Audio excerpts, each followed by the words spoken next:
Our Bible text is 1 Timothy 3, the verses 14 to 15.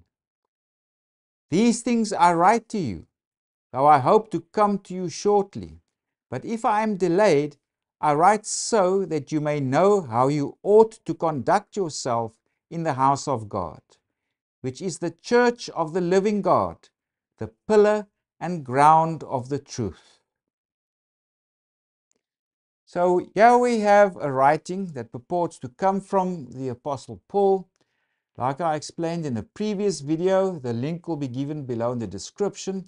Most scholars today don't see 1 Timothy and 2 Timothy and Titus as coming from Paul, but maybe from one of his disciples, and it was written at a later stage or after the time of Paul, maybe towards the end of the first or perhaps the beginning of the second century, which addresses a situation in the church where more order had to be established to address heresies and those kind of issues. And yeah, the author writes as if Timothy is in Ephesus, and yeah, that Paul will promise to come to him in Ephesus. And Paul encourages him, stay in Ephesus and take care of problems that are existing there in the church. So the central idea of concern of the author is to address church order.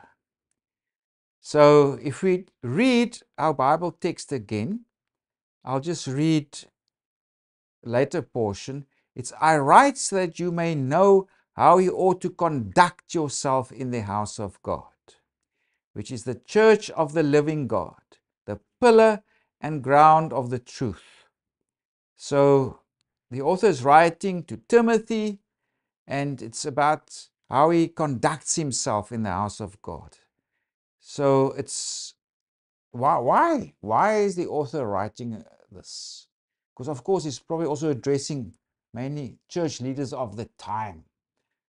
How must Timothy, in other words, also the pastoral leaders of the church, conduct themselves? What must they address? What must they look at? And it's that Timothy, by implication, all the pastoral leaders must teach, maintain, and defend the order of the church. And there are several aspects. If you specifically look at 1 Timothy, number one, it's about opposing false teaching. There are various blocks of text that looks at this. Chapter 1 and also chapter 6, that's where these false teachers and their false teachings are mentioned. The second thing that corresponds to that is to preserve apostolic teaching. Especially also important is the status of Paul, because Paul has given a deposit of faith, which according to the author's interpretation, the way he sees it, it must be preserved and passed along. Also, what's important is for Timothy to select qualified leaders. And that comes especially in the chapter 3, where he speaks of the bishops and deacons and their qualifications, because they must be the teachers. They must help to teach the true doctrine and oppose heresy and maintain order, etc. What also comes through is the exemplary pastoral leadership for Timothy, by implication also the other leaders of the time. Because as the author speaks about these false teachers and their false teaching and also their behavior, Paul, or the author rather, he now addresses Timothy and says, this is what you must do, Timothy. This is how you must behave.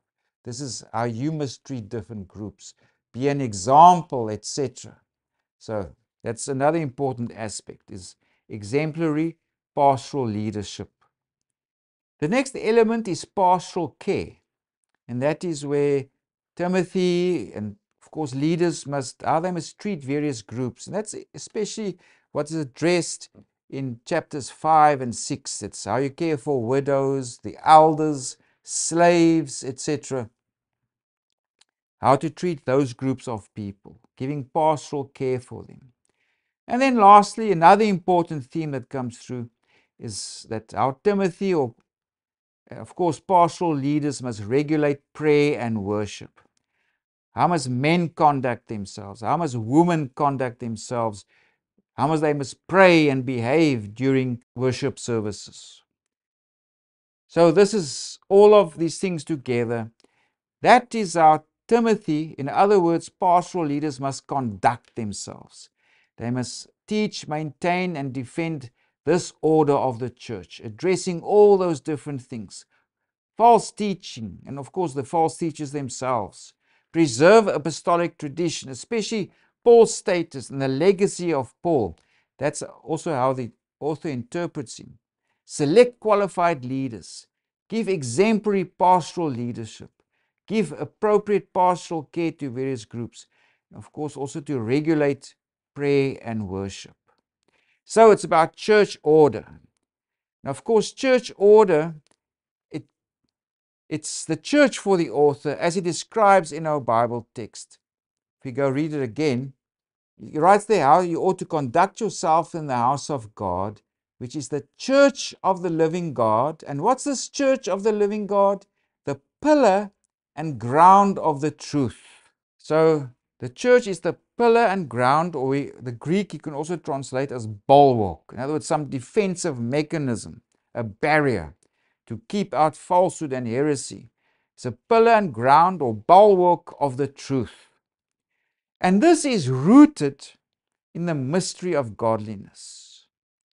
Now the author gives in verse 16, chapter 3, verse 16, which appears to be an early Christian hymn. And this hymn is the doctrinal anchor from where the church order comes and the truth of the church, etc. And it's that God was manifested in the flesh.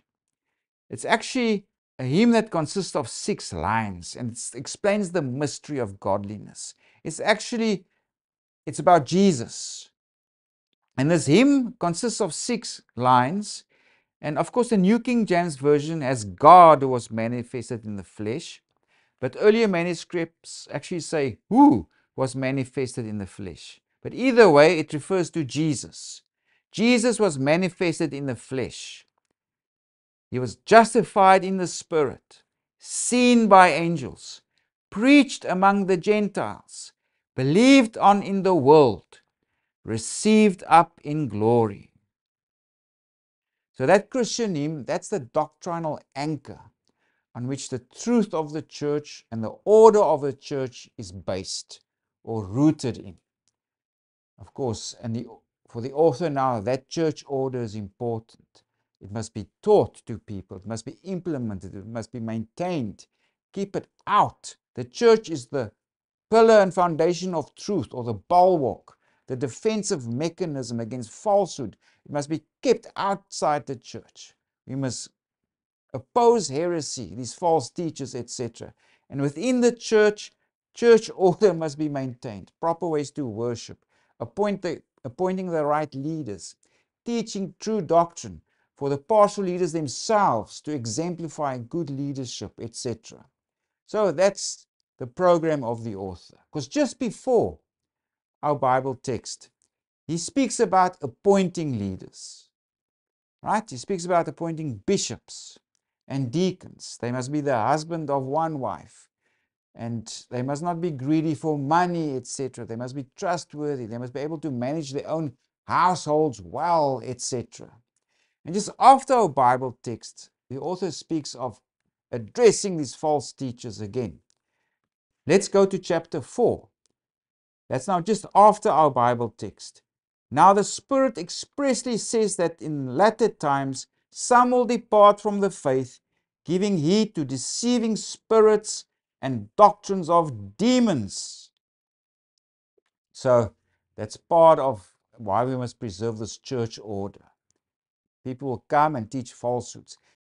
It looks like there was this Jewish group that brought in heretical teachings because they teach about the law and their way of interpreting the law. You can read that in chapter 1, verses 3 to 7. Here in chapter 4, it speaks of that they forbid marriage, don't get married, also don't eat certain foods. Maybe they were like Jewish Christians that were heading in a Gnostic direction, because that's the end, also at the very end of the gospel. Our author warns Timothy, "O Timothy, guard what is committed to your trust, avoiding the profane and idle babblings and contradictions of what is falsely called knowledge." In Greek, gnosis. And this Greek word gnosis, we derive from the term called Gnosticism. In other words, knowers. They claim special knowledge. And there was an incipient form of Gnosticism towards the end of the 1st century. It became a big problem in the 2nd century of the church. And now it seems like the author is addressing these groups that bringing this false and strange teaching into the church. And he's addressing Timothy, in other words, partial leaders of the time, oppose this heresy. We must maintain church order. The church is the pillar and ground of truth, and it's rooted in Jesus, his life, his death, his resurrection, and also being preached to the whole world.